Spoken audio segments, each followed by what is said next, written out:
আসসালামু আলাইকুম। আজকে আমরা ডিসট্যান্স ফর্মুলা ডেরিভেশনটা দেখব।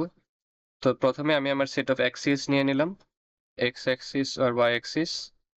এখানে সাপোজ একটা পয়েন্ট যার কোঅর্ডিনেট x1, y1 আর এখানে আরেকটা পয়েন্ট যার কোঅর্ডিনেট x2, y2।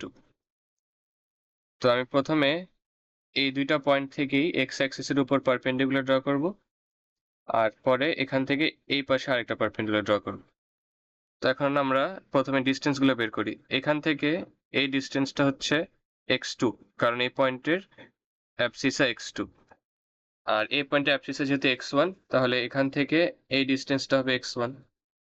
এবার এই ডিসটেন্সটা কত হবে? তাহলে এই ডিসটেন্সটা হবে x2 মাইনাস x1। তো এটা আমরা পেয়ে গেলাম, x2 minus x1।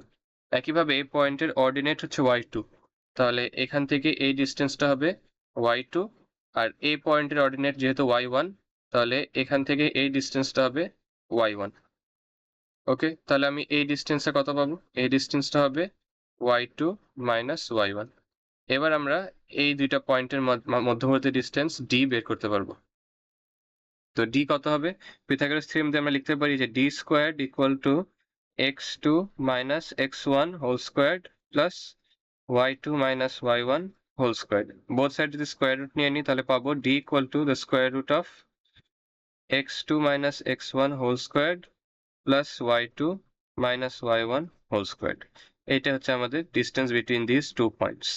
I hope it was helpful. Thank you for watching.